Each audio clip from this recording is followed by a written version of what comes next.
সকাল টিনা। শুভ সকাল। সেই সাথে শুভ সকাল আপনাদের সকলকে যারা ঠিক এই মুহূর্তে যুক্ত হচ্ছেন দেশ কিংবা দেশের বাইরে যে প্রান্তে বসেই দেখছেন সকালের বাংলাদেশ সম্ভাবনাময় আজকের আরো একটি পর্বে আরো একটি সকালে আপনাদের সবাইকে স্বাগত জানাচ্ছি। সাথে আছি জুলহা জুবাইর, সাথে রয়েছি টিনা নন্দীও। আপনাদের প্রত্যেককে আমন্ত্রণ, যারাই আমাদের সাথে রয়েছেন তারা আমাদেরকে লিখতে পারেন, যেখানে লিখবেন facebook.com/সকালের বাংলাদেশ। অবশ্যই বন্যা বিষয়টা নিয়ে অবশ্যই লিখবেন। যারা মানবতার ডাকে সাড়া দিয়ে তাদের পাশে দাঁড়াচ্ছেন বন্যার্তদের, সে কথাও আমাদেরকে লিখে জানাবেন। কিংবা আপনি যদি এমন কোথাও খোঁজ জেনে থাকেন যাদের আসলেই সাহায্য দরকার যে কমিউনিটির, সেটাও আমাদেরকে জানাবেন একই অ্যাড্রেসে। এমন হয়তো অনেকেই আছেন যারা তাদের খবরটুকু পৌঁছাতে পারছেন না, যে তাদের সহায়তা প্রয়োজন, সাহায্য প্রয়োজন, তাদের কথাগুলো কিন্তু আপনি তাদের মাধ্যম হয়ে লিখে আমাদের জানাতে পারেন facebook.com/সকালের বাংলাদেশ এই অ্যাড্রেসে। আর এই মুহূর্তে আমরা জানাবো ঢাকা সহ বিভিন্ন বিভাগীয় প্রধান প্রধান জেলা শহরে যে আয়োজনগুলো রয়েছে তার খোঁজ। ঢাকা দিয়ে শুরু করছি, কারণ বিশ্ব নৃত্য জোটের বাংলাদেশ চ্যাপ্টার নৃত্য যোগ ও শিল্পকলা একাডেমির যৌথ আয়োজনে শুরু হয়েছে শিল্পকলার সঙ্গীত ও নৃত্যকলা মিলনায়তনে ভারতের লোকনৃত্য ময়ূরভঞ্জ ছৌয়ের উপর কর্মশালা। চলবে 28 জুলাই পর্যন্ত। প্রতিদিন সকাল 10টা থেকে বিকেল 1টা এবং বিকেল 4টা থেকে সন্ধ্যা 7টা পর্যন্ত এই আয়োজন চলবে, যার নির্দেশনা দিচ্ছেন, পরিচালনা করছেন কর্মশালার দিল্লির প্রখ্যাত নৃত্যশিল্পী সন্তোষ নায়ার। প্রখ্যাত নৃত্যশিল্পী সন্তোষ নায়ারের এই আয়োজনে আপনারা যারা অংশগ্রহণ করছেন আমাদেরও বিস্তারিত লিখে জানাতে পারেন, যেন আমরা সেই সবাইকে জানাতে পারি যারা আগ্রহী কিন্তু সশরীরে গিয়ে অংশগ্রহণ করতে পারলেন না। ঢাকাতেই রয়েছে একটি তথ্য দিচ্ছি, আসুস রিপাবলিক অফ গেমার্স নিয়ে আসছে ROG মাস্টার্স 2017 শিরোনামের বিশ্বমানের ই স্পোর্টস গেমিং টুর্নামেন্ট। এতে অংশ নিতে ROG মাস্টার্স এর ওয়েবসাইট থেকে রেজিস্ট্রেশন করে প্রতিযোগিতায় অংশগ্রহণ করতে পারবেন। রেজিস্ট্রেশনের শেষ দিন আজ। রেজিস্ট্রেশন করার ওয়েবসাইট অ্যাড্রেসটি জানিয়ে দিচ্ছি, rogmasters.com। এখান থেকেই আপনারা পেয়ে যাবেন তথ্য এবং এখানেই রেজিস্ট্রেশন করতে হবে। বন্দরনগরী চট্টগ্রামের একটি আয়োজনের খোঁজ জানাবো। চট্টগ্রামের রাউজানে উপজেলা প্রশাসন ও উপজেলা কৃষি সম্প্রসারণের বিভাগের সহযোগিতায় আজ অনুষ্ঠিত হবে 1 ঘন্টায় 4.5 লাখ ফলদ চারা রোপণ কর্মসূচি। এই কর্মসূচিতে স্কুল, কলেজ, মাদ্রাসা, বিশ্ববিদ্যালয় পড়ুয়া শিক্ষার্থী, স্কাউট, গার্লস গাইড সহ 80,000 শিক্ষার্থী এবং 12,000 কৃষক ও সমাজের বিভিন্ন শ্রেণী পেশার লোকজন বৃক্ষরোপণে অংশগ্রহণ করবেন। বেলা 11টা থেকে দুপুর 12টার মধ্যে উপজেলার 14টি ইউনিয়ন ও একটি পৌরসভায় একযোগে বৃক্ষরোপণ করা হবে। অসাধারণ একটি আয়োজন, 4 লক্ষ ফলদ বৃক্ষ। অসাধারণ অসাধারণ আয়োজন। এই যে সময় আমরা হাহাকার করি যে আমাদের সত্যি বিশুদ্ধ অম্লজানের দরকার, পিওর অক্সিজেনের দরকার, সে সময় এরকম একটি আয়োজন সত্যি আমাদের আরো বিশুদ্ধ অক্সিজেন দিতে সহায়তা করবেই, আমাদের জীবনযাপনে অনেক বেশি সহায়তা করবে, বিশুদ্ধ করবে জীবনযাপনকে আরও বেশি। চট্টগ্রামে চলে যাই। চট্টগ্রামের জামাল খান প্রেস ক্লাবের ইঞ্জিনিয়ার আব্দুল খালেক মিলনায়তনে শুরু হয়েছে বিভিন্ন ইভেন্টে মাসব্যাপী বার্ষিক ক্রীড়া প্রতিযোগিতা। চাঁদপুরে যারা আছেন, শুনছেন ও দেখছেন, তাদের জন্য একটি আয়োজনের খোঁজ। এমাটি নয় জঙ্গিবাদের, এমাটি মানবতার, এই স্লোগানে চাঁদপুর জেলা শিল্পকলা একাডেমিতে চাঁদপুর পৌরসভার আয়োজনে চলছে সপ্তাহব্যাপী মেয়র নাট্যোৎসব। আজ মঞ্চায়িত হবে অনুপম নাট্যগোষ্ঠীর নাটক সুন্দর আলীর বায়োস্কোপ। এই নাট্যোৎসব চলবে 26 জুলাই পর্যন্ত। ঠাকুরগাঁওয়ে যারা রয়েছেন, আবার সেই ফলের গাছ লাগানোর একটি খোঁজ দিচ্ছি। স্বাস্থ্য, পুষ্টি, অর্থ চাই, দেশি ফলের গাছ লাগাই, এই প্রতিপাদ্যকে সামনে রেখে ঠাকুরগাঁওয়ের বানিয়াডাঙ্গি কৃষি সম্প্রসারণ অধিদপ্তর উপজেলা পরিষদ চত্বরে উপজেলা প্রশাসনের সহযোগিতায় চলছে 3 দিনব্যাপী ফলদ বৃক্ষ মেলা 2017। এটি আজ শেষ হয়ে যাবে। কুমিল্লা থেকে মুহূর্তে যারা শুনছেন ও দেখছেন, কুমিল্লার কেন্দ্রীয় ঈদগাহে বাংলাদেশ ক্রিকেট বোর্ডের উদ্যোগে আজ অনুষ্ঠিত হবে অনূর্ধ্ব 14, 16 ও 18 বয়স ভিত্তিক ক্রিকেট প্রতিযোগিতার খেলোয়াড় বাছাই কার্যক্রম। আগ্রহী ক্রিকেট খেলোয়াড়দের যে কেউ উপস্থিত থেকে এই আয়োজনে অংশগ্রহণ করতে পারবেন।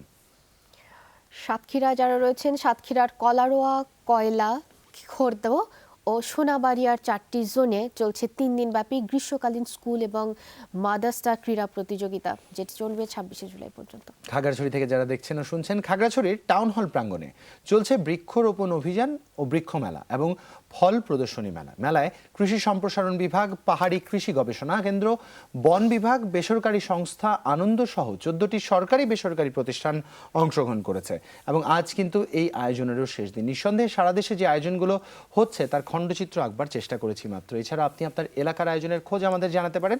জানানোর মাধ্যম কিন্তু স্ক্রলে এতক্ষণ ধরে আমরা দেখিয়ে দিয়েছি, facebook.com/সকালের বাংলাদেশ। অঞ্চলের আঞ্চলিক আয়োজনগুলোর খোঁজ আমরা জানতে চাই আপনাদের মহতী উদ্যোগগুলোর কথা, যে উদ্যোগ হয়তো সমাজ, সভ্যতা এবং সংস্কৃতিকে একটু হলেও বদলে দিবে। নিঃসন্দেহে তাই আমাদেরকে facebook.com/সকালের বাংলাদেশ এখানেই জানাবেন আপনার এলাকার আয়োজনের কথা। এবার আমরা একটু জাতীয় দৈনিকগুলো হাতে তুলে নেই এবং সেখান থেকে কিছু শিরোনাম জানিয়ে দিই, যেহেতু নিশ্চয়ই আমাদের টিনা। একেবারে আসন্ন নির্বাচন এবং বন্যা পরবর্তী পরিস্থিতিও রয়েছে। বন্যা পরবর্তী বলবো না বন্যা পরিস্থিতি বলবো টিনা, আসলে এটা এখন বোঝাটা খুব মুশকিল, কারণ পাহাড় ধসেরও একটা সাম্প্রতিক সময়ে ঘটনা ঘটেছে এবং সেই সাথে বেশ কিছু প্রাণহানি হয়েছে। যাই হোক, একেবারে। জাতীয় দৈনিক যুগান্তরের একটি সংখ্যা হাতে আছে, যুগান্তরের শিরোনামগুলো পড়ে শোনাচ্ছি। প্রথমেই প্রথম পাতার যেই সচিত্র প্রতিবেদন তার দিকে একটু দৃষ্টি আকর্ষণ করতে চাই। চট্টগ্রামে বর্ষণে তলিয়ে গেছে রাস্তাঘাট, সোমবার আগ্রাবাদ সড়কের বুক সামনে বুক সমান পানিতে সাম্পানে করে চলাচল করতে হয়েছে নগরবাসীকে। এটা হচ্ছে চট্টগ্রামের আগ্রাবাদে একটি দৃশ্য। এবং সেই সাথে লাল কালিতে শিরোনাম, শিক্ষা ব্যবস্থায় অসন্তুষ্ট বিশেষজ্ঞরা, বোর্ড পরীক্ষায় নৈরাজ্য, শিক্ষা ব্যবস্থায় ঘন ঘন পরিবর্তন নয়, গিনিপিগ বানিয়ে শিক্ষার্থীদের ওপর গবেষণা নয়, গলদের কারণে তৈরি হচ্ছে না দক্ষ ও মেধাবী জনশক্তি, শিক্ষা মন্ত্রণালয়ের সিন্ডিকেট বাণিজ্য। সেই সাথে ইউএনওর হাজতবাস, প্রধান বিচারপতিকে সঠিক তথ্য দেননি বিচারক, 2 ডিসি প্রত্যাহার, তদন্ত কমিটি গঠন, বাদীর পক্ষে আদালতে ছিলেন সাবেক ও বর্তমান এমপি সহ আওয়ামী লীগের অনেক নেতা। সেই সাথে ওজন স্কেলে অনিয়ম, দুর্নীতি ও হয়রানি, একবারের বেশি জরিমানা মানবে না কেউ, সুযোগ সুবিধা সহ আরও ক্ষমতা চান ডিসিরা। আজ শুরু 3 দিনের সম্মেলন। সেই সাথে স্মরণকালের জলজটে বিপর্যস্ত চট্টগ্রাম বন্দরের এমপিবি ও জেসিবি ইয়ার্ডেও পানি।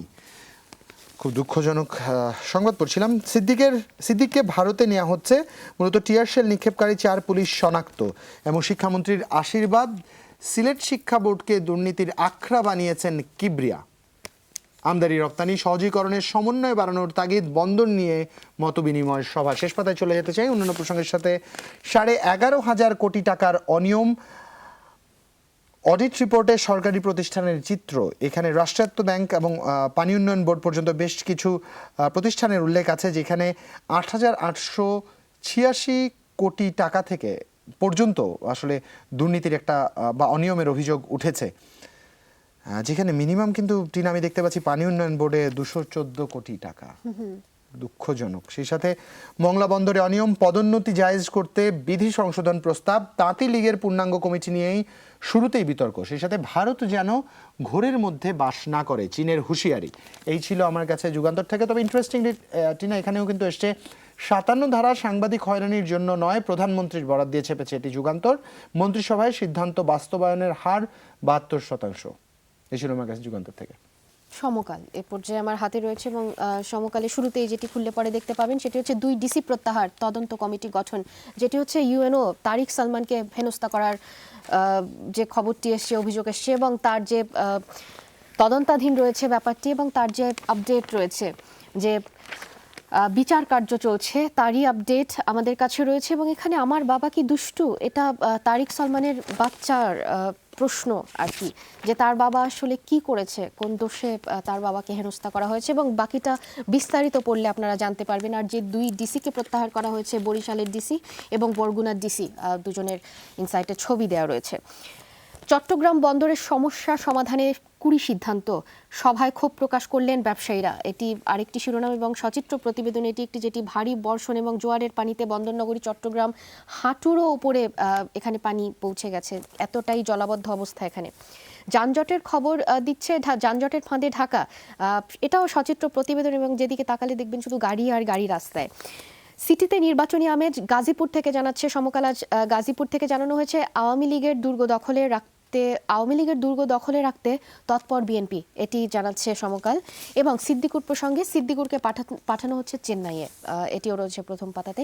শেষ পাতায় 2-1টা গুরুত্বপূর্ণ শিরোনাম পড়তে চাই। স্বপ্ন ও বাস্তবতার দূরত্ব বাড়াচ্ছে সমন্বয়হীনতা, ডিজিটাল বাংলাদেশ নিয়ে আন্তর্জাতিক কর্মশালা, এটি একটি। এবং ভারত সহিষ্ণুতার দেশ, জাতির উদ্দেশ্যে প্রণব মুখার্জির শেষ ভাষণ। এই তো ধন্যবাদ চিনাকে। ফিনান্সিয়াল এক্সপ্রেসের একটি সংখ্যা আমার হাতে আছে, ফিনান্সিয়াল এক্সপ্রেসের শিরোনামগুলো পড়ে শোনাচ্ছি। প্রথমে যে প্রসঙ্গটি পড়ছি, another Indo BD grid soon for power import, more than 500 megawatt power purchase from neighbouring state plan to meet growing demand. সেই সাথে ঢাকা ওয়াসা hikes water price again, resident to pay 5% higher price VAT from August. সেই সাথে boosting bond market remittance, government to make investment in wage earners bond easier. 4,500 new buses for capital. DC conference starts today in city. সেই সাথে over 50,000 BD expects to return from KSA. Suicide bombers kill 60 in Kabul, Lahore. এবং Indian farm loan waivers spark concern. এই ছিল আমার কাছে financial express থেকে Tina. The Daily star শুরুর পাতাতে যেরকম 57 ধার খবর জুবাইরও জানাচ্ছিল যে জাতীয় দৈনিক থেকে দ্য ডেলি স্টারও ব্যাপারটি উঠে এসেছে। ডেলি স্টার শুরুতেই বলছে পিএম ডিফেন্স সেকশন 57 এটি এখানে দেখতে পাচ্ছি এবং একটি সচিত্র প্রতিবেদন যেটি হচ্ছে ট্যাক্স জোনের খবর। চট্টগ্রাম ট্যাক্স জোনের কমিশনার তারা এখন ডিঙা ব্যবহার করছে, ছোটো মতো নৌকা ব্যবহার করছে অফিস যেতে। সেটি একটুখানি ছোট্ট করে ছবির নিচের ক্যাপশনটি অনেক বড়, কিন্তু আমি ফার্স্ট লাইনটা পড়তে চাই। Ashis Kumar Sarkar, deputy commissioner of Chittagong taxes zone 4 now takes his office boat to work. এটা জানাচ্ছে দ্য ডেলি স্টার। এবং মিয়ানমার রোহিঙ্গা প্রসঙ্গে রয়েছে Myanmar Rohingyas killings rights violation on UN special reporter slams Myanmar government policies. এখানে যে রিপোর্টারের কথা বলা হচ্ছে ইয়াংহি লি, তার ছবিও দেওয়া রয়েছে প্রথম পাতাতে। মূলত এগুলোই ছিল দ্য ডেলি স্টারে।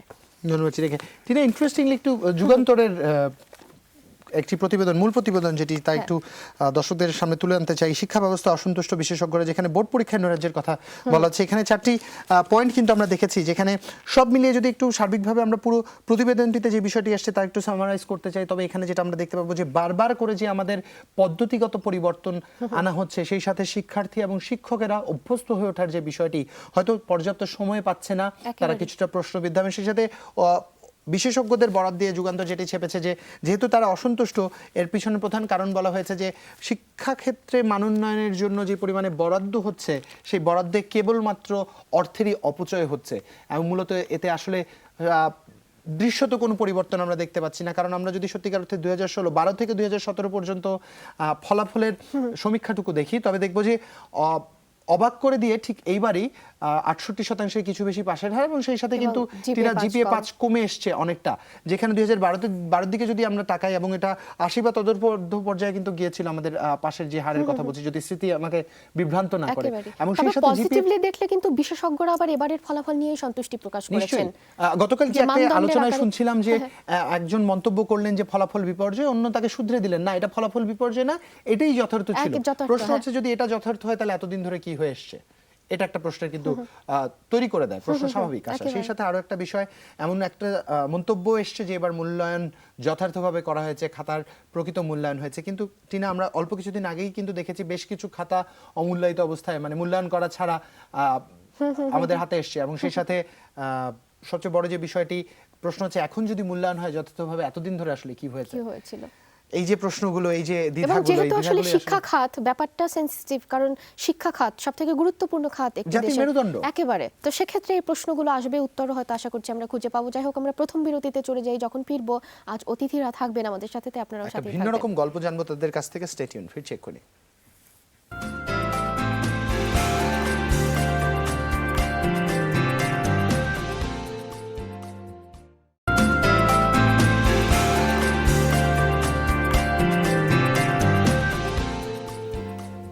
ফিরে এলাম বিরতির পর। আপনাদের প্রত্যেককে আরও একবার আমন্ত্রণ সকালবেলার এই আয়োজনে, যারাই আমাদের সাথে রয়েছেন। সকালবেলা উঠে লিখতেও বলেছিলাম, এবং লেখার জন্য আমরা তো অনেক বিষয় খোলা রাখি, যে কোনো বিষয় লিখতে পারেন, যা কিছুই আপনাকে ভাবায়। তবে আজ বিশেষ করে আমি উল্লেখ করেছিলাম যে বন্যা পরবর্তী পরিস্থিতি নিয়ে আমরা অনেক বেশি চিন্তিত, কথা বলতে চাই। সেক্ষেত্রে আপনাদের কাছ থেকে লেখা চাইছিলাম, কে কি মনে করছেন, কিংবা গিয়ে যদি সাহায্য সহযোগিতা করতে পেরেছেন, অথবা আপনার কাছে খোঁজ রয়েছে যে কমিউনিটির আসলেই সাহায্য দরকার, কিন্তু তারা হয়তো সেই খবরটি পৌঁছাতে পারছে না।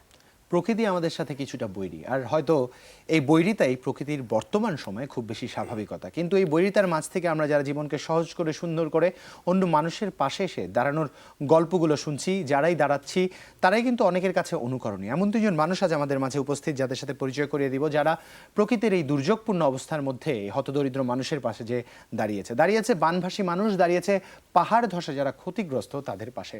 হাওড় থেকে শুরু করে পাহাড় অঞ্চল যেখানেই গেছেন, তারা তাদের সাথে করে নিয়ে শান্তির কিছু বার্তা, সহায়তার কিছু দ্রব্য তাদের সাথে নিয়ে গেছেন। এমন দুজন মানুষের সাথে আপনাদের পরিচয় করে দিচ্ছি। একদম বাঁ থেকে পরিচয় করাবো। আমাদের সাথে আছেন সোহেল পপাই, যিনি পপাই অ্যান্ড ব্রাদার্স গ্রুপের সাথে আছেন, এবং সেই সাথে আছেন রেদওয়ান খান, যিনি বিন্দাস ট্রাভেল গ্রুপের কর্ণধার, এবং সেই সাথে আছেন তৌহিদুল ইসলাম শাওন, যিনি বৃত্ত ট্রাভেলস অ্যান্ড ট্যুরসের কর্ণধার। সবাইকে স্বাগত, সেই সাথে শুভ সকাল। কেমন আছেন আপনারা? জি ভালো আছি আলহামদুলিল্লাহ। কারণ ভালো থাকার জন্য যে রসদটা দরকার সেই রসদটা আমরা রিসেন্টলি নিয়ে এসেছি। কারণ বাহ, মানুষকে- lovely। বাহ। সেই রসদ নিয়ে জানবো, তবে তার তার আগে আগে, অবশ্যই আমাদের তার একটা খুব আগে। প্রিয় প্রশ্ন আছে যে আমরা করতে চাই, একটু সোহেলকে দিয়ে শুরু করতে চাই। দিনের শুরুটা ঠিক কিভাবে হয়? প্রতিদিনের শুরু। প্রতিদিনের শুরু আমার হয় হলো সকালে উঠে নামাজ পড়ি, বাহ, নামাজ পড়ে একটু পানি টানি খেয়ে আবার ঘুমাই। বাহ, কারণ আমার যে বেশ আমি শৌখিন। যে সেকেন্ড ইনস্টলমেন্ট দিয়ে আর কি ঘুরে। হ্যাঁ, বেশ শৌখিন বিজনেসের ভাবে। কথা বললাম টুকটাক, এটা আমার ফোনেই সারতে হয়। অতএব আমি সারাক্ষণ বাসায় থাকি, ফোনের মাধ্যমে কাজ সারি, আচ্ছা, রেস্ট নিয়ে বাজার করি, এই আমার। বাহ, কিন্তু সকালটা সৃষ্টিকর্তা বন্দনা দিয়ে শুরু হয়, এটা বেশ ভালো হ্যাঁ, চর্চা। এটা শুরু হয়, আমি চেষ্টা করি যে 5 ওয়াক্ত নামাজ পড়তে, বাহ, এবং এটা ট্রাভেলে গেলেও আমি ট্রাই করি ওইখানেও পড়তে। বাহ, অসাধারণ। রেদওয়ান আপনার ভাই। থেকে রেদওয়ান ভাই। সকালে শুরু ঘুম থেকে উঠে প্রথমেই একটু গ্রুপটা চেক করা, কে কি বলতেছে। কারণ দেখা যাচ্ছে সারা রাত যখন ঘুমিয়েছিলাম অনেক মানুষ অনেক ইনফরমেশন চেয়েছে, হয়তো পরের দিনই কোথাও ঘুরতে যাবে কিন্তু ইনফরমেশন পাচ্ছে না, কোনো বিপদ আছে কিনা, বা পাহাড়ই হতে যাচ্ছে, পাহাড় ওই এলাকার রাস্তা খোলা আছে কিনা, এসব রিসেন্ট ইনফরমেশনগুলো অনেকে চায়। তো সকালে উঠে আগে প্রথমে এইগুলো দেওয়ার চেষ্টা করি, এরপর হচ্ছে মানে অন্যান্য কাজ। মানে সামাজিক যোগাযোগ মাধ্যমেই উত্তরগুলো দেওয়া হয়। হ্যাঁ, হ্যাঁ। ইন্টারেস্টিং। সামাজিক যোগাযোগ মাধ্যম না থাকলে আমাদের জীবন অনেক ব্যতিক্রম হতো। টিন আরেকবার জানলাম। অনেকটা রেদন ভাইয়ের মতোই, যে সকালে উঠেই আগে ফেসবুকটা চেক করি, যেহেতু আমরা ফেসবুক ভিত্তিক গ্রুপ, আমাদের প্রথম ইনফরমেশনগুলো আমরা ফেসবুকেই দিয়ে থাকি। তো দেখা যায় যে আমাদের কোনো ক্লায়েন্ট বা অন্য কেউ আমাদের নক করছে বিভিন্ন ইনফরমেশন জানার জন্য, বা আমি নিজে কোনো ইনফরমেশন যাচ্ছি, নতুন কোনো জায়গার খোঁজ পেয়েছে কেউ, ওইটা আমি কীভাবে যেতে পারি, ওই ইনফরমেশনগুলো নেওয়ার জন্য আর কি মেনলি চেক করা। হয়তো অনেক সময় দেখা যায় যে ঘুম ভেঙেই বিছানা থাকতেই ওই ইনফরমেশনগুলো নিচ্ছি মোবাইল দিয়ে, যে একটু ফেসবুকে। ব্যক্তিগত একটা জিনিস জানতে, সবাই কি সিঙ্গেল এখানে যারাই আছেন? জি, এই জন্যই বোধহয় ঘুম থেকে উঠে ফেসবুক দেখলে আর কেউ কিছু বলে না যে আচ্ছা, যাই হোক, এখানে আমি আরো একটা বিষয় জানতে খুবই আগ্রহী, তবে সেটার আগেও আমরা একটুখানি, যে কারণে জুবাইর কিছুক্ষণ আগে বলছিল যে সাহসের গল্প, সাহসিকতার গল্প, ভিন্ন রকম গল্প, যে রসদের কথাও আপনি বলছিলেন যে রসদ সাথে নিয়ে এসেছি, আপনার থেকে অবশ্যই শুনতে চাই সে রসদ কি, এবং যে সহায়তা, সাহায্য, সহযোগিতা আপনারা করছেন, সেটা পাহাড় ধসের এলাকা হোক কিংবা হাওড় অঞ্চল হোক। তো তিনজন এখানে, তিনটা গ্রুপের আপনারা কর্ণধার, তিনজন কিভাবে একত্রিত হলেন, তারপরে যে আপনারা কাজটা শুরু করলেন সাহায্য সহযোগিতার, ওই বিবেকের তাড়নাটা দিয়েও শুরু করবেন, যে কিভাবে এই জার্নিটাও আপনাদের স্টার্ট হয়েছিল। আমাদের জার্নিটা শুরু হয়েছিল গত বছর একটি ক্রিকেট টুর্নামেন্টের মাধ্যমে। আমাদের সবগুলোই তো ফেসবুক ভিত্তিক গ্রুপ। দেখা যাচ্ছে যে হয়তো আমাদের এটা বিজনেসও, এটা আবার ফ্রেন্ডলি বিজনেস বলা যায়। আমরা প্রতিটা ট্যুর থেকে হয়তো কিছু লাভও করছি, আবার কোনো গ্রুপ করছে না। তো সেই ক্ষেত্রে আমরা কম্পিটিটরও বলা যায়, যে প্রত্যেকটা গ্রুপের কম্পিটিটর। এখানে যে তিনজন বসে আছে তারা কি তিনজনের হ্যাঁ, competitor? সবাই কম্পিটিটর, কিন্তু একটা জায়গায় আমরা এক। ব্রাদারহুডের যোগাযোগ। উনি না, ওনারা আবার হচ্ছে প্রফিটেবল ইভেন্ট করেন না, উনি ওনারটা একটু আলাদা। তো কম্পিউটার হওয়ার কারণে দেখা যাচ্ছে সবাই সবার খোঁজ খবর রাখা হয়, যে কে কি করতেছে, কার ইভেন্টটা কিরকম হচ্ছে, কে কোথায় ইভেন্ট দিল। তো সেই থেকে নিজেদের একটা বন্ডিং তৈরি হয়ে যায়, যে সবাইকে সবাই চেনা হয়ে গেছে। তো এরপর আমরা চিন্তা করলাম যে তাহলে আমাদের একটা গ্রুপ আছে টিজিবি, ওনারা একটা প্ল্যান করলো, খুব দারুণ একটা প্ল্যান, যে আমরা সবাই একদিন ক্রিকেট খেলি, একটা ক্রিকেট টুর্নামেন্ট করি, তো সব গ্রুপের লোকজন সবাই এখানে আসুক। এবং যার উপর যা জেদ আছে সব এক টুর্নামেন্ট দিয়ে এটা কি সব ট্রাভেল গ্রুপ যারা বলছেন আপনাদের? travel travel, group। আচ্ছা, within তো travel সবাই group, একসাথে হলাম, এবং আলটিমেটলি কারো উপরে কারো জেদ নাই আমাদের সবার মধ্যে। এটা একটা আমাদের মাইল ফলক বলা যায়, যে সাধারণত কম্পিউটারদের সাথে সবার একটা দূরত্ব থাকে, কিন্তু রেষারেষি আমাদের থাকে একটা। আমাদের সবসময় দেখা যাচ্ছে গলায় গলায় সবার সাথে সবার সম্পর্ক, কারোর সাথে কারো কখনো বিরোধ ছিল না।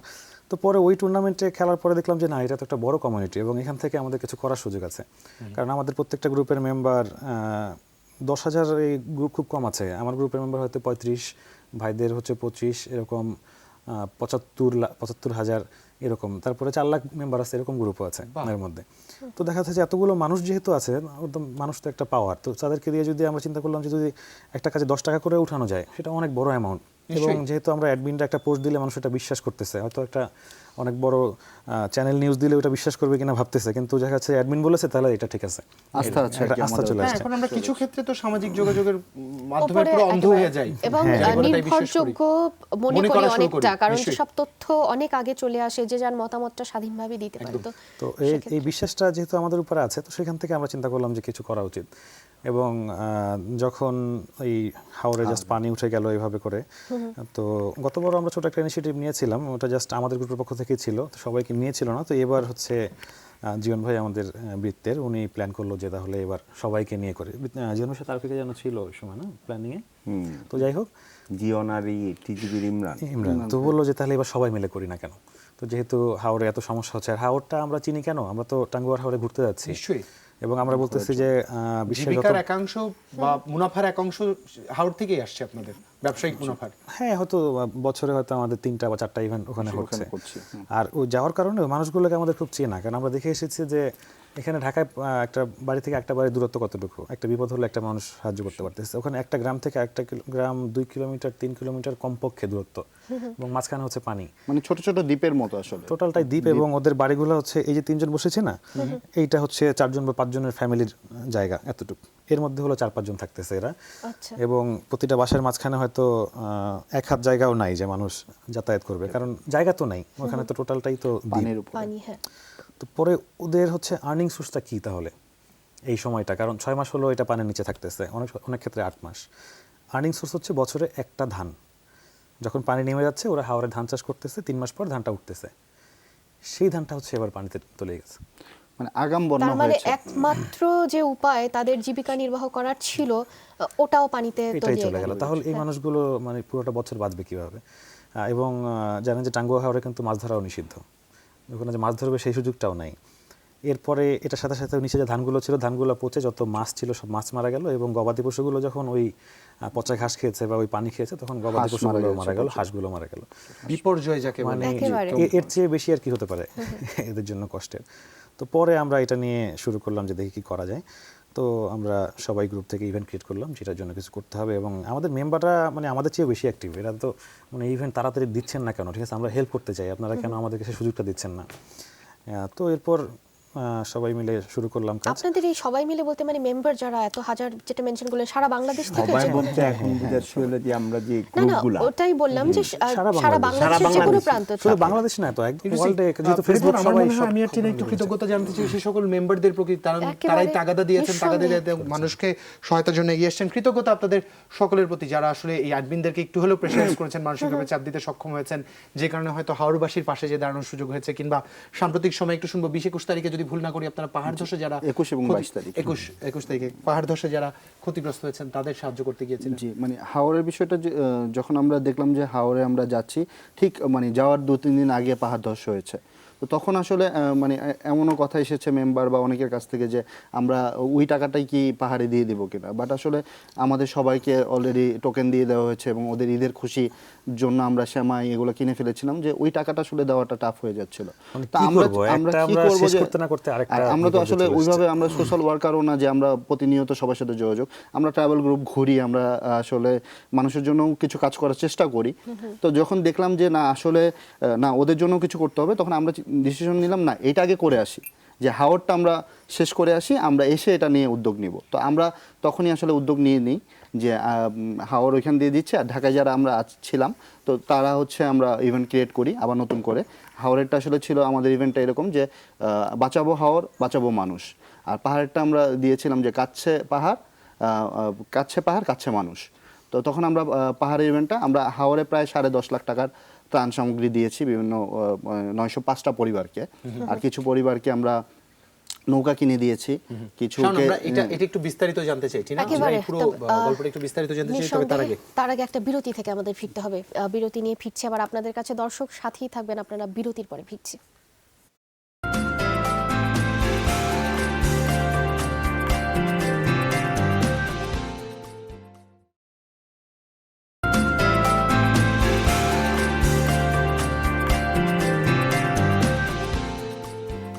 ফিরে এলাম বিরতির পর। আপনাদের প্রত্যেককে আরো একবার আমন্ত্রণ। জুবাইর টিনা রয়েছে, তার সাথে আমাদের আজকের অতিথিরাও রয়েছেন, তাদের কাছে আমরা আবার ফিরবো। তবে তার আগে আমাদের একটু যমুনা সর্বশেষ সংবাদ শিরোনাম জানতে হবে। দর্শক সরাসরি নিউজ স্টুডিওতে চলে যাই সহকর্মী আহমেদ রেজার কাছে। রেজা, শুভ সকাল। শুভ সকাল রেজা। শুভ সকাল জুবাইর টিনা। দর্শক আমন্ত্রণ যমুনা হেডলাইন নিউজে। ভারী বর্ষণে কক্সবাজারে আলাদা 2টি পাহাড় ধসে 2 শিশুসহ 4 জন নিহত হয়েছে। রামুর মিঠাচর ইউনিয়ন পরিষদের চেয়ারম্যান জানান, রাতে জিয়াউর রহমান নামে একজনের বাড়িতে বাড়ির উপর পাহাড় ধসে পড়ে, মারা যায় জিওরের 2 শিশুপুত্র। স্থানীয়রা 5 জনকে উদ্ধার করে কক্সবাজার সদর হাসপাতালে পাঠিয়েছে। এদিকে শহরের কলাতলী এলাকায় রাত 2টার দিকে লাইট হাউস মাদ্রাসার পেছনে একটি ব্যাচেলর মেসের উপর পাহাড় ধসে পড়ে। এতে মেসের 4 জন চাপা পড়েন। ভোররাতে 4টায় ফায়ার সার্ভিস কর্মী ও স্থানীয়রা তাদের গুরুতর আহত অবস্থায় উদ্ধার করে কক্সবাজার সদর হাসপাতালে নিয়ে গেলে সেখানে মারা যায় 2 জন।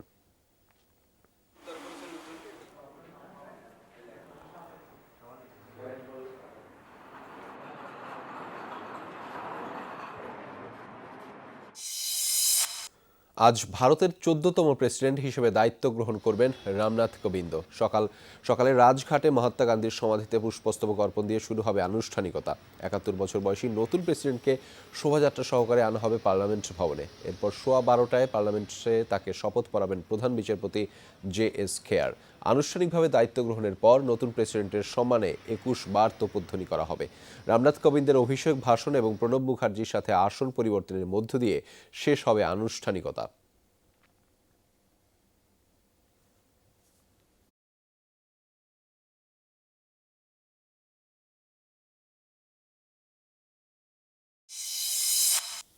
মার্কিন নির্বাচন নিয়ে কোনো ধরনের রুশ সংশ্লিষ্টতার কথা অস্বীকার করেছেন ডোনাল্ড ট্রাম্পের জামাতা জ্যারেড কুশনার। সোমবার সিনেটের তদন্ত কমিটির সামনে হাজিরা দেন হোয়াইট হাউসের এই শীর্ষ উপদেষ্টা।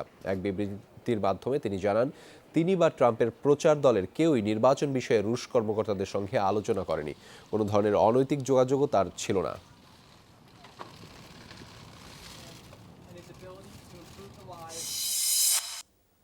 ক্রিকেটারদের আশা নিয়ে যতই ধোঁয়াশা থাকুক, নিয়ম মাফিক স্বাগতিকদের প্রস্তুতি দেখতে ঢাকায় পৌঁছেছে ক্রিকেট অস্ট্রেলিয়ার প্রতিনিধি দল। 5 সদস্যের দলটি রাতেই বিমানবন্দরে পৌঁছায়। সেখানে তাদের বরণ করেন বাংলাদেশ ক্রিকেট বোর্ডের প্রধান নির্বাহী নিজামুদ্দিন চৌধুরী সুজন। এবার দলটির নেতৃত্ব দিচ্ছেন সিএর নিরাপত্তা প্রধান শন ক্যারল। তবে এই সফরে ক্রিকেট অস্ট্রেলিয়ার প্রতিনিধির সাথে যুক্ত হয়েছে অস্ট্রেলিয়ান ক্রিকেটার্স অ্যাসোসিয়েশন SC এর এক প্রতিনিধি। নিরাপত্তা যাচাইয়ের পাশাপাশি মিরপুর, ফতুল্লা ও চট্টগ্রামের লজিস্টিক্স সাপোর্টও দেখবে এই দল। এই ছিল এখনকার মতো। ফিরে যাচ্ছি সকালের বাংলাদেশে টিনা ও জুবাইরের কাছে। রেজা, অসংখ্য ধন্যবাদ প্রত্যেকের কাছে যমুনা সর্বশেষ সংবাদ শিরোনাম পৌঁছে দেওয়ার জন্য। একদম সেই সাথে আমাদের নিউজ পরিবারকে শুভ সকাল। আর একবার অতিথিদের কাছে ফিরে যেতে চাই, মনে করে দিচ্ছি আমাদের সাথে আছেন সোহেল, রেদওয়ান আছেন শাওন। তাদের কাছ থেকে গল্পগুলো শুনছিলাম, সাহসিকতার গল্প, সহায়তার যে গল্প। যে জায়গা ঠিক থামিয়েছি তার বিস্তারিত জানবো, তবে তার আগে একটু সোহেলের কাছে আমার জানার আছে পপাইয়ান ব্রাদার্স, খুব ইন্টারেস্টিং একটা নাম। ওনারা তো বাণিজ্যিকভাবে ট্যুর অপারেট করছেন। আপনার যেই মেম্বারসরা আছেন এরা নিশ্চয়ই সবাই নিজের প্লেজার ট্রিপের জন্যই যায়। জি। আচ্ছা, ওই মানুষগুলোকে আহ্বান করে নিয়ে আসাটাই যে সাহায্য করার জন্য, এটা কি আলাদা করে কোনো বেগ পেতে হয়েছে নাকি ওনারাও স্বতঃস্ফূর্ত আমি ছিলেন? পার্সোনালি সবাইকে নক করেছি আচ্ছা, এবং একটা ভালো রেসপন্স পেয়েছি। কিন্তু এটা কি সম্ভব? এতজন মেম্বার, অনেক মেম্বার আপনার, এটাই তো বেশ সবাইকে না, কিছু আচ্ছা মানে সিলেক্টেড কিছু পার্সনকে নক করেছি এবং সবাই আমাকে খুব হেল্পফুলি সাড়া দিয়েছে। সহায়তা করেছে। ইন্টারেস্টিং। আমার এই পাহাড়ে আমার প্রায় 69,500 টাকা আমাকে আর কি সহায়তা করছে, কন্ট্রিবিউট করছে। এই জন্য আমি সবাইকে অশেষ ধন্যবাদ দিচ্ছি। নিঃসন্দেহে আমাদের পক্ষ থেকে আপনাদেরকে কৃতজ্ঞতা যারা সাহায্য দিয়ে দিলেন। হ্যাঁ, ডিটেইল বলছিলাম আর কি যে আমরা কিভাবে হেল্প করেছি আর কি, ত্রাণটা বিতরণ করেছি। যে 905টা ফ্যামিলিকে আমরা হাওড়ে ত্রাণ দিয়েছিলাম। প্রতিটা মানে এক একটা প্যাকেট করে করে, যে চাল ডাল ওদের যে নিত্য প্রয়োজনীয় যে জিনিসপত্র ছিল। আর ঈদের আগে যেহেতু সেখানে আমরা সেমাই, চিনি, দুধ এগুলো আমরা দিয়েছি। এবং খুব একটা ইন্টারেস্টিং কথা আছে এইখানে, এই সিলেটের এইখানে ময়দা দিতে হয়, এই জন্য আমরা 2 কেজি ময়দাও দিয়েছি। আচ্ছা, মানে ঈদের ওরা সময়। পিঠার জন্য। ঈদের সময় একটা পিঠা মানে এটা হচ্ছে আমাদের ওই র্যাকি টিম যাওয়ার পর হচ্ছে ইনফরমেশনটা উঠে আসলো। তো ওরা বলতেছে কি কি লিস্ট, আমরা বললাম কি কি তোমাদের দরকার, কারণ আমরা যেটা চাই ওটা তোমাদের দরকার না। আচ্ছা, তোমাদের কি দরকার সেটা বলো। প্রয়োজনের বললাম যে তাগিদটা তাহলে জানাও। ময়দা থাকবে না ঈদে, সেমাই দরকার নেই, ময়দা লাগবে, কারণ ওদের ওখানে ট্রেডিশন এটা, যারা ঈদে ময়দা দিয়ে বিভিন্ন জিনিসপত্র তৈরি করে। যাওয়ার পরে দেখলাম যে তারপরে ময়দাটা ইনক্লুড করেছি আমাদের লিস্টে। ইন্টারেস্টিং। তো দেওয়ার পরে দেখা গেল যে আমাদের কিছু জাকাতের টাকা ছিল। তো জাকাতের টাকাটা মানে স্পেসিফিক কিছু পার্সনকে দিতে হয় যারা খুবই গরিব দরিদ্র তাদেরকে। তো ওই টাকা দিয়ে আমরা হচ্ছে নৌকা কিনে দিলাম কয়েকজনকে 3টা নৌকা কিনে দিয়েছি, জাল কিনে দিলাম কয়েকজনকে। তারপরে হচ্ছে হলো কয়েকজনকে ছিল হলো দোকানে, তার হয়তো পঙ্গু মানুষ, ওনার হয়তো দোকানটা চালানোর মতো টাকা নেই। তো তো ওই আমরা তার প্রোডাক্টগুলো কিনে দিলাম, যে একটা দোকানের জন্য আমরা প্রোডাক্ট।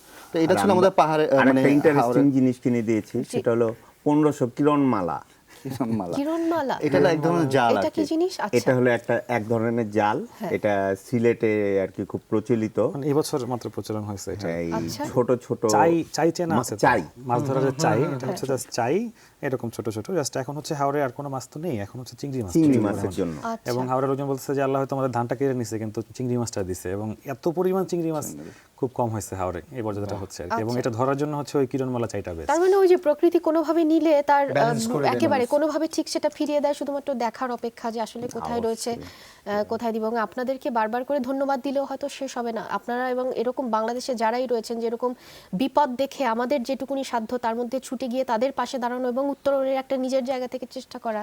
ইন্টারেস্টিং। টিনা, এই জায়গাটা না আমার খুব জানবার আগ্রহ জাগলো, এই যে ছুটে যে সহায়তা করবার যে বিষয়টি, পাহাড় ধসের ঘটনা আমরা গতকালকেও জানি হয়েছে, বেশ কিছু প্রাণনাশের কথা আমরা জেনেছি। এরকম ভাবে যে দুর্যোগগুলো হচ্ছে, সেই দুর্যোগগুলোকে ভলেন্টারি সাপোর্ট দেওয়ার জন্য আপনাদের গ্রুপ থেকে মানুষজন আগ্রহী মানে যাচ্ছেন, নাকি শুধুমাত্র দুর্যোগ পরবর্তীকালীন পুনর্বাসনের সময় ত্রাণ নিয়ে আপনারা উপস্থিত হচ্ছেন? মানে আর কি ওই যে উদ্ধার কাজে সহযোগিতার অ্যাকচুয়ালি কথা। পাহাড় ধসের সময় এই ভলান্টিয়ার হিসাবে সাধারণ লোকজনকে যেতে করেন দেওয়া না হয় তারা, না, হ্যাঁ। এবার দেওয়া হয়নি। রেস্ট্রিক্টেড হ্যাঁ, না, সব বাড়ি কখনোই তারা অ্যালাউ করে না। হ্যাঁ। অ্যালাউ করে না, একটা পর্যায়ে যাওয়ার পরে অ্যালাউ করে, যখন জিনিসটা একটু স্টেডি হয় তখন অ্যালাউ করে যে হ্যাঁ এখন তোমরা কারণ যেতে পারো। ল্যান্ডস্লাইড তখনও প্রেডিক্টেবল হ্যাঁ। অবস্থায় থাকে না, যে কোনো সময় দুর্যোগ যে ঘটতে কোনো পারে। সময় দুর্যোগ হতে পারে, এই জন্য তো এই জন্য আচ্ছা। আমাদের মানে প্রচুর পরিমাণ ভলান্টিয়ার, এরা মানে কি পরিমাণ যে চাপ আমাদের সামলাইতেছে যে ভাই কিছু করতেছেন না কেন। প্রতিদিন 7টার নিউজটা সবাই দেখতেছে, এরপর 8টা থেকে ফোন আসা শুরু, সব অ্যাডমিনদের ফোন বিজি, যে ভাই আমরা যেতে চাই, কি করতে পারি, দ্রুত কিছু করেন না কেন। ঠিক আছে, এখন এমন হয়ে যাচ্ছে যে সেনাবাহিনী কেন আমাদেরকে আটকাবে, আমরা আমাদের দেশের মানুষদেরকে বাঁচাতে যাবো। এক্ষেত্রে একটুখানি তাহলে বুঝতে যেটা পারে না তো অনেকে বলতে বিষয়টা। চাই, মানে চট করে যেটা সবার মাথায় আসবে যে সেনাবাহিনী আটকেছে, নিঃসন্দেহে তাদের পক্ষ থেকে তাদের কারণ আছে, এবং প্রধান কারণ মূলত এটাও হতে পারে যে যিনি একেবারে নিরাপত্তা, মানে যিনি সাধারণ মানুষটা, আপনি উদ্ধার কাজে যাবেন, আপনিও তো জানেন না কেমন করে পাহাড়টা হয়তো বাইতে হবে, কোন পাহাড়টা, কোথাকার মাটিটা ঝুঁকিপূর্ণ, কোথাকার মাটিটা তুলনামূলক কম ঝুঁকিপূর্ণ। তো সেক্ষেত্রে আপনারা যারা উদ্ধার কাজে এরকম ছুটে যান তাড়না থেকে, তারা কি এটা ভেবেছেন কখনো আপনারা যে নিজেদের মধ্যে আমরা একটু কোথাও প্রশিক্ষণের ব্যবস্থা করি, কিংবা বাইরের থেকে কোন এক্সপার্ট তারা যদি প্রশিক্ষণের ব্যবস্থা করে তাহলে ভালো হয়, আমরা নিজেরা অংশগ্রহণ প্রিপেয়ার, করতে চান বা একেবারে আগ্রহী, প্রিপেয়ার এরকম হয়ে কিছু থাকতে পারি, যেন প্রয়োজনে আমরা রাষ্ট্রের পাশে দাঁড়াতে পারি। আমাদের মধ্যে প্রশিক্ষণ নেওয়া অনেকেই আছেন যারা অলরেডি প্রশিক্ষণ নিয়েছেন বিভিন্ন সংগঠন ট্রেকিং এ থেকে। সেটা নাকি ট্রেকিং উদ্ধার- জাস্ট mountain ফায়ার উদ্ধার সার্ভিসের কাজের যে জন্য, ট্রেনিংটা, আচ্ছা। এই ট্রেনিংটা অনেকে হ্যাঁ। নিয়েছেন। ফার্স্ট রেসপন্ডার যেহেতু আমরা ট্রাভেলিং করি, আমার এছাড়া একজন আমাদের অ্যাডমিন মধ্যে আছে, ওই প্রশিক্ষণে এবং এরকম ভলান্টিয়ার সার্ভিস দেয়, ফরহাদ জিয়ন। আচ্ছা, ইন্টারেস্টিং। মানে ব্যাপারটা হচ্ছে আমরা তো মানে ট্রেকিংটা এসেছি পরে, বা ট্রাভেলিংটা আমরা চুজ করেছি শখ হিসেবে, বাট আমরা দেখা গেছে যে যেহেতু আমাদের এই শখটা, অবশ্যই এর আগেও আমরা এটার সাথে জড়িত ছিলাম, তো দেখা গেছে আমরা কেউ স্কাউট করতাম, যেমন আমি নিজে একজন রোভার স্কাউট ছিলাম যখন আমি মানে কলেজ মানে স্কুল পাস করেছি, তখন আমি প্রায় 3-4 বছর আমি স্কাউটিং করেছি। তো কেউ হচ্ছে রেড ক্রিসেন্টের সাথে যুক্ত আছে, তো আমাদের মধ্যে কিছু কিছু অভিজ্ঞতা আছে, বাট আমরা ওইটা আসলে প্রপার কোথায় মানে কাজে লাগাবো ইউটিলাইজ করবো কোথায়, হ্যাঁ। এটা আমরা পারছি না। আর আমাদেরকে আমরা যেহেতু ঘুরতে যে এখন রিসেন্টলি 2টা আর কি দুর্যোগ হয়েছে, এখন কিন্তু আমরা চিন্তা করছি যে আমাদের মধ্য থেকে আমরা এমন একটা টিম তৈরি করে দেব, যেহেতু আমরা 40টা টিম মিলে বাংলাদেশ ট্রাভেল ফোর্সের আন্ডারে আমরা এই 2টা ইভেন্ট করলাম এবং সাকসেসফুলি।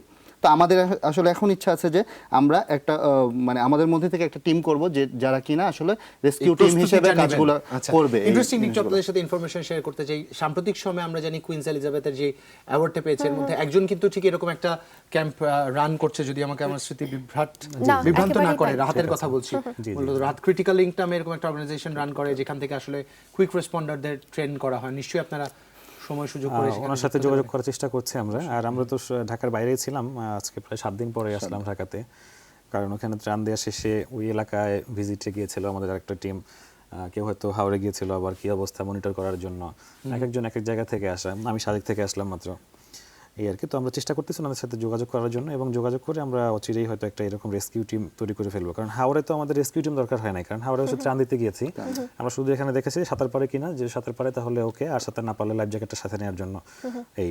কিন্তু হঠাৎ করে পাহাড় ধস যখন হয়েছে তখন আমরা বুঝতে পারলাম যে না, এই জায়গাটায় আমরা প্রচন্ড আনাড়ি এবং আমাদের একটা দুর্বলতা আমরা খুঁজে পেলাম।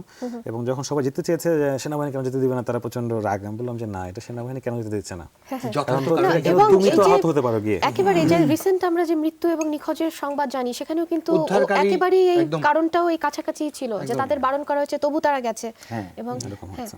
আসলে ওইটা হলো নিট থেকে সম্ভবত অফিসের ছুটির ব্যাপার আছে, আছে, এই জন্য তারা তাড়াহুড়া করে চলে আসতেছিল। এই শাওন ভাইয়ের কথা বলি, শাওন ভাই পাহাড়ের এই ইভেন্টে যাওয়ার আগে আমাকে না হলো 15-20 বার বলছে চলেন আমি আর আপনি চলে যাই, আমি আর আপনি চলে যাই, এই মানে গিয়ে কিছু করে আসি, মানুষগুলো তো বিপদে, কিছু এরকম করে আর আসি। নিঃসন্দেহে। এটা প্রায় আমারে বলতো, আমরা আবার পাশাপাশি 2 গলির এই পশুপাশ নেক্সট নেইবার আর কি, Neighbor। প্রতিবেশী। এই জন্য আর কি আমাকে পেলেই এই কথা বলতো চলেন যাই, পাড়ে ঘুরে আসি, দেখে আসি কি অবস্থা, আমরা তো পরে যাবই। এই যে ঘুরে আসি দেখে আসি কি অবস্থা, 905টা পরিবারের কথা শুনছি। 905টা না, হচ্ছে 450টা। আর 905টা পাহাড়ে হচ্ছে হচ্ছে হাওড়ে। জি, আর 405টা হচ্ছে হলো পাহাড়ে। 50টা। এই 905 জনকে 450 নির্বাচন বা 400-র অধিক মানুষকে নির্বাচন, এই নির্বাচনটা কিভাবে হলো? হাওড়ে তাদেরকে একটা দিয়েছি, এই রেকিটা কিভাবে করা হলো? হ্যাঁ, এটা ডাকি টিমের প্রধান ছিলাম আমি। তো হাওড়ে যেহেতু আমার একটু যাতায়াত বেশি, এর আগেও কাজ করেছি আমরা হাওড় নিয়ে, তো এই জন্য আমরা প্রথমে চলে গেলাম। তো গিয়ে যে ভয়াবহ অবস্থা, হাওড়ে তো ওই সময় 3 নম্বর সিগন্যাল চলছিল, এটা কবেকার কথা বলছেন আপনি? জাস্ট গত মাসে। গত মাসে, আচ্ছা। তো ঈদের জাস্ট হলো আমরা 1 সপ্তাহ আগে 16-17 জুন করেছি। আচ্ছা আচ্ছা। তো ওই সময় হাওড়ে প্রচন্ড ঢেউ এবং আবহাওয়া দুর্যোগপূর্ণ আবহাওয়া। তো প্রচুর আমার বৃষ্টি বাড়ি হচ্ছিল। বাগেরহাটে হওয়ার কারণে আবহাওয়া সম্পর্কে কিছু আইডিয়া আছে, কখন মেঘ করলে কি হয় না হয় যতটুকু আছে আর কি, ওইটা বিবেচনা করে আমরা হাওড়ে মোটামুটি নৌকা ভাসালাম। কিন্তু হাতে তো সময় কম, সবাই অফিস করতে হবে, ঢাকায় এসে ব্যস্ততা। তো মোটামুটি যতটুকু সুযোগ পেয়েছি আমরা চলে গেছি একদম হাওড়ের প্রত্যন্ত যেসব গ্রামগুলো। প্রথমে আমরা অ্যাভয়েড করেছি যে একদম শহর, যেটা শহরের আশপাশে 1-2 কিলোমিটার জায়গায় আমরা টোটালি অ্যাভয়েড করেছি, কারণ যে কেউ ত্রাণ আসলে এই জায়গাটা পায়। এবং দেখা যাচ্ছে স্থানীয় যে প্রশাসন বলতে নির্বাচিত লোকজন যারা আছে, জনপ্রতিনিধিরা আছে, ওনারা চেষ্টা করে যে ওনার এলাকাটা একটু দেওয়ার জন্য। তো এবং আমরা তাদের সাথে কোনো ধরনের যোগাযোগ করি না, একটু মনক্ষুণ্ণ হয়েছে যদিও আমাদের উপরে এটার জন্য।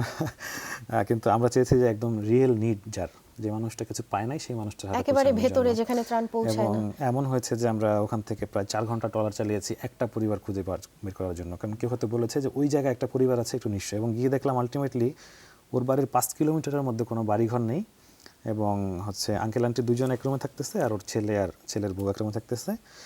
দুজনের 2টা ভাঙা নৌকা, ওটা দিয়ে কোনো রকম যদি মাছ ধরতে পারে তো ধরে। এবং যাওয়ার পরে ওরা যে কান্নাকাটি শুরু করে দিল যে এখানে যদি একটু ঈশান কোণে মেঘ করে তাহলে আমাদের মানে কলিজায় পানি থাকে না, কারণ এই ছোট একটু জায়গা, এতটুকু মাটি, তো সেটা তো যে কোনো সময় ডুবে যেতে পারে। তো ওদেরকে আমরা দেখলাম ঠিক আছে, অন্য জায়গায় 3টা ক্যান্সেল করে ওদেরকে আরও বাড়াই দিলাম, কারণ ওদের এখানে কোনোদিন কেউ যাবে না। তো এরকম করে, আর যেহেতু আর সবচেয়ে বেশি আমাদের কষ্ট করতে হয়েছে জাকাতের টাকাটা ইমপ্লিমেন্ট করার জন্য, যেহেতু মানুষজন আমাদের উপর বিশ্বাস করে দিয়েছে এবং এটা তো ধর্মীয় বিষয় আছে, এটা তো ওইভাবে ইমপ্লিমেন্ট করতে হবে, এটা তো আমি জাস্ট একজনকে দিয়ে আসলে হবে না। তখন রিয়েল নিডি কে, তাকে আমাদের খুঁজে বের করতে হয়েছে, এবং কোন গ্রামে কার কি দরকার এরকমটা লিস্ট করেছি। এলাকার প্রতিনিধি যারা আছে ওদের সাথে কথা বলেছি যে ঠিক আছে আপনার এলাকায় এরকম কে কে আছে। দেখলাম একজন হয়তো ওনার পানি একটা, উনি কোনো কাজ করতে পারছে না, একটা দোকান আছে, ওই যে ভাই বলেছে, তো দোকানে একটু মালপত্র কিনে দিলাম। কেউ হয়তো মাছ ধরতে সক্ষম, ঠিক আছে, কিন্তু দাদনের টাকা দিতে গিয়ে তার মাছের টাকাগুলো সে করতে পারছে না। একটা মাছ হয়তো 500 টাকা কেজি সেল করবে, কিন্তু উনি দাদনের টাকা ধার নেওয়ার কারণে ওটা 100 টাকা কেজি সেল করতে হচ্ছে। হ্যাঁ, তো ওনাকে আমরা একটা নৌকা কিনে দিলাম, ওনার আর ওর থেকে ঋণটা নিতে হলো না, যে টাকাটা নিজে পাচ্ছে ওটা দিয়ে হয়ে যাচ্ছে। এবং যাদেরকে দিয়েছি মোটামুটি প্রতিটা পরিবার জন্য 500 টাকা ডেইলি ইনকাম করতে পারে এই পরিমাণ, ওই যে চাই কিনে দেওয়া, নৌকা কিনে দেওয়ার চেষ্টা করেছি। মোটামুটি এভাবেই সবগুলো গ্রামে দিয়েছি। তবে এটা করতে গিয়ে মানে অভিজ্ঞতা খুব ভয়াবহ, মানে হাওড় তো এইভাবেই আর কি সেটা একটু যদি ছোট্ট করে বলেন। 905টা পরিবার নির্বাচন এভাবেই করা খুঁজে দেওয়া হয়েছে, এবং ওদের ভিডিওগুলো আমরা নিয়েছি, তোমাদের কথাগুলো বলো। ঢাকায় আমরা লোকজন পাঠিয়েছি যে দেখো তোমরা, যে আমরা এদের সাথে কথা বলছি, তোর অবস্থাটা কি। তো হাওড়ে হচ্ছে প্রচণ্ড ঢেউ হয় এই সময়। তো আমরা 4টা ট্রলার নিয়েছিলাম, তো 4টা ট্রলার 2টা ট্রলারে আমাদের মালামাল বোঝাই ছিল, আর 2টা ট্রলারে আমরা ছিলাম। তো আমি আমার ট্রলারে একটু বেছে যারা একটু পানি সম্পর্কে জানে, একটু সাহসী, এদেরকে নিয়েছি। তো যখন দেখেছি একটু ঢেউ বেশি, সবার আগে আমি গিয়েছি, ঠিক আছে তাহলে অন্য ট্রলার বলে এখানে স্টে করো, আমি জাস্ট একটু গিয়ে দেখি কি অবস্থা। এখানে আমি একটু কথা বলবো যে আমরা ফার্স্ট যেদিন ত্রাণ শুরু করলাম ওই দিনকা আমরা একটা গ্রামে গেছি, তা আমাদের আরেকটা গ্রামে যাওয়ার কথা, কিন্তু রেদওয়ান ভাই ফোন করে বলতেছে তোমরা ওইখান থেকে নড়ো না, কারণ এইখানে ঢেউ প্রচণ্ড এবং রোলিং হচ্ছে, আমরা ওই গ্রামটা কাভার করে আসতেছি। এবং রেদন ভাই তার টিম নিয়ে ওখানে চলে গেছে, আর আমরা এই গ্রামে ওয়েট করতেছিলাম তাদের জন্য। মানে শেষ পর্যন্ত ডিসিশন এমন হয়েছে যে যদি একটা ট্রলারও ডুবে যায় তো যাক, অন্তত অন্য মানুষগুলো পাক। বাকিরা- এবং এমন অবস্থা যে আমি যদি না যাই, ওই মানুষগুলো এই রোলিং এর মধ্যে ওদেরকে কে দিয়ে আসবে আমরা যদি না দিতে পারি, কারণ আমরা হচ্ছে যুবক মানুষজন, হয়তো একটু সাহস করবো, কিন্তু রেদওয়ান, আপনি খুবই মেম্বার সাহসী চেয়ারম্যান এবং কোনোদিন এই এই সাহসটা করবে না। সাহসিকতার কোনো তুলনা আপাতত আমি খুঁজে পাচ্ছি না। আপনি প্রচন্ড সাহসী, প্রচন্ড মানে কি বলবো, সেলফলেসনেসের এক্সাম্পল। খুব কম সময় হয়েছে যখন আমার বা একেবারে- টিনার আমাদের কারোই বলবার মতো কিছু থাকে না। ঠিক আজকে এমন একটা সময়ে যেই পরিবারটির কথা শুনলাম যে 4 কিলোমিটার ট্রাভেল করে গেছেন, তার 5 কিলোমিটারের মধ্যে 4 ঘন্টা ট্রাভেল করে গেছেন, তার 5 কিলোমিটারের মধ্যে কেউ নেই। এখানে একটু রাতের চট করে নিস্তব্ধতা, পানির শব্দ, উপরে চাঁদ, বৃষ্টি হচ্ছে, একাকিত্ব জীবনে সবকিছু মিলিয়ে মিশিয়ে একটা শূন্যতার মধ্যে এবং হারিয়ে গেছে। ভয়াবহ, তারা তো আসলে তাদের মৌলিক চাহিদাই পূরণ করতে পারছে না। আমার এখন যেটা শুনে মনে হচ্ছে, রেদওয়ান যে ভিডিওটা নিয়ে এসেছিলেন, একটু খুব ছোট্ট করে বলবেন, ওটা কি আর কারো কাছে তাদের কথা শোনানোর জন্য পরিকল্পনা আপনারা করেছেন, যে এই মানুষগুলোর আসলেই সহায়তা দরকার, যেটা আমাদের সামর্থ্যের বাইরে, এত বড় সহায়তা অনেক আমরা করতে পরিকল্পনা পারবো না? ছিল, কিন্তু সেদিনই শুনলাম যে পাহাড়ে ধস।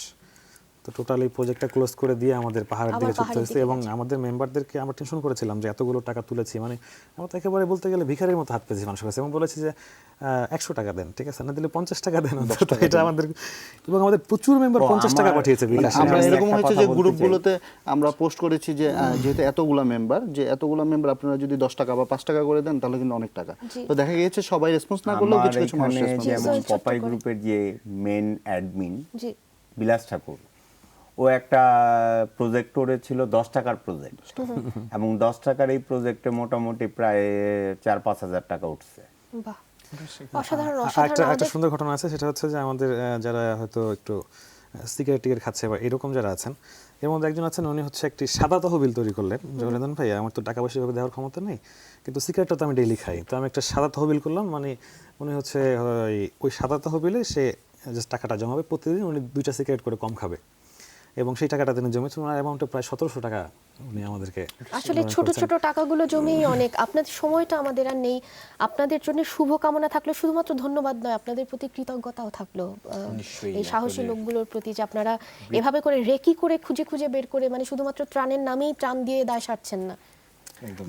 না, এখানে আরেকটা কথা আছে, যেমন আমরা যে পাহাড়ের যেটা করেছি রেকি, সেটা হলো আমাদের এক ফ্রেন্ড আছে বিলাইছড়িতে, ওনার নাম হলো দেবাশিস। ওনার মাধ্যমে আমরা গেছি হলো বিলাইছড়ি ইউনিয়নের চেয়ারম্যানের কাছে। নিশ্চয়ই, আসলে আমার আঞ্চলিকভাবে কেউ না থাকলে আরো বেশি দুষ্কর হয়ে যেত আপনাদের মানে জন্য পুরো কাজটি। আমরা ওই যে চাইতেছি যারা নিডি তাদের কাছে কাছেই ধন্যবাদ সোহেল। পৌঁছানোর আসলে ধন্যবাদ, আপনাদের বিদায় জানাতে হচ্ছে তিনজনকেই সোহেল, ধন্যবাদ। রেদওয়ান, শাওন, তিনজনকে সত্যিকার অর্থে ধন্যবাদ। সেই সাথে পপাই এন্ড ব্রাদারহুড বা ব্রাদার্স, যে ভাই ব্রাদার্স যেটাই বলি, কিংবা রেদওয়ানের বিন্দাস ট্রাভেলস, এবং সেই সাথে বৃত্তর যারা মেম্বার আছেন, সবার প্রতি কৃতজ্ঞতা। আমাদের সত্যিকার অর্থে সমাজের প্রত্যেকটা স্তরে যারা আছেন। ঢাকায় একটু পানি জমে গেলে খুব কমপ্লেন করি, হয়তো বন্ধনগরীতে, চট্টগ্রামে পানি জমে গেছে কমপ্লেন করছি। যে পরিবারটি তার 5 কিলোমিটার মধ্যে কোনো প্রাণের অস্তিত্ব পায় না, যার পরিবারের পরের বেলার আহারের আসলে কি ব্যবস্থা হবে তারা জানেন না। রাত যখন অন্ধকার হয় তখন নিস্তব্ধতা, তখন তাদের জীবন কেমন হয় একটু ভাবুন। অতিথিকে বিদায় জানিয়ে আমরা ছোট্ট একটা বিরতি নিয়ে ফিরছি।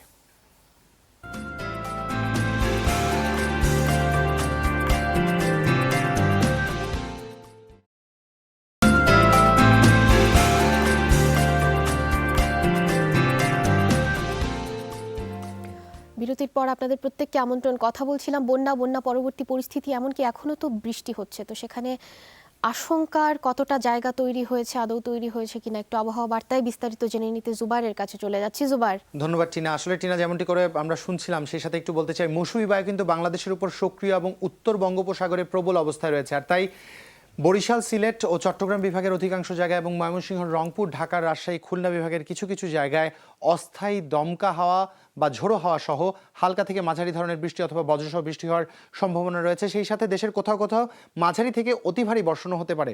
এবং টিনা, সারা দেশে দিন ও রাতের তাপমাত্রার সামান্য কিন্তু পরিবর্তন ঘটবে। এরপর একটু আপনাদের কাছে চলে যেতে চাই, ওয়েদার আপডেট জানাচ্ছিলাম, সেই সাথে একটু জানাবো গতকালকে সর্বোচ্চ তাপমাত্রা ছিল কিন্তু তেঁতুলিয়ায়, যা ছিল 32.4 ডিগ্রি সেলসিয়াস, যেমনটা আমরা দেখছি, এবং সর্বনিম্ন তাপমাত্রা ছিল চট্টগ্রামে, যা ছিল 23.8 ডিগ্রি সেলসিয়াস। এই যখন সর্বোচ্চ সর্বনিম্ন পরিস্থিতি, সূর্যোদয় কিন্তু হচ্ছে 5:25 এবং সূর্যাস্ত আজ হচ্ছে 6:45। আগামীকালের সূর্যোদয়ের কথা জানালাম। এই মুহূর্তে একটু বিভাগীয় শহরের দিকে যদি চোখ রাখি, ঢাকা আমরা দেখছি ঢাকার সর্বোচ্চ তাপমাত্রা 28.1 ডিগ্রি সেলসিয়াস এবং সর্বনিম্ন তাপমাত্রা কিন্তু 26.3 ডিগ্রি সেলসিয়াস থাকছে।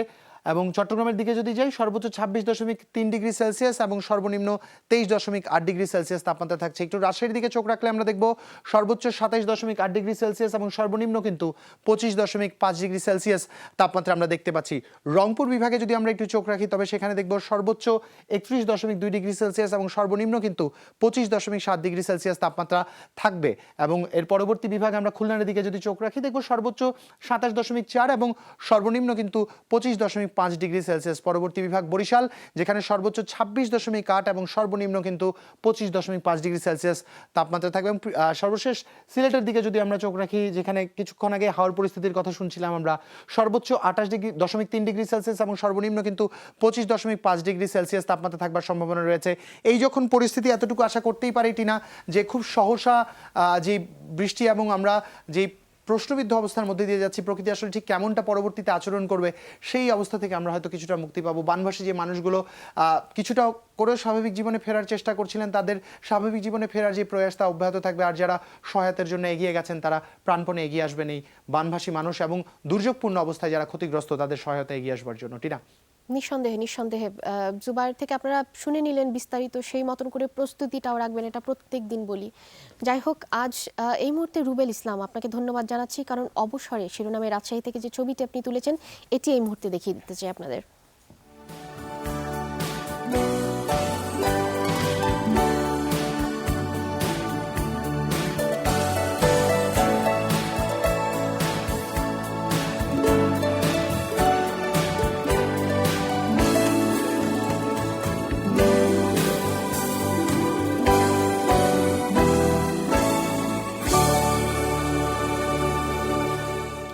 ইসলামকে সত্যিকার অর্থে ধন্যবাদ আপনাদের সকলকে যারা এই মুহূর্তে যুক্ত ছিলেন, এতক্ষণ দেখেছেন। আজকের মতো এখানেই বিদায় নিব। যেখান থেকে যুক্ত ছিলেন, সুস্থ থাকবেন, সুন্দর থাকবেন এবং ইম্পর্টেন্টলি বিবেককে জাগ্রত করে অবশ্যই অসহায় মানুষগুলোর পাশে দাঁড়াবেন যদি সম্ভব হয়। ভালো থাকবেন। শুভ সকাল। শুভ সকাল।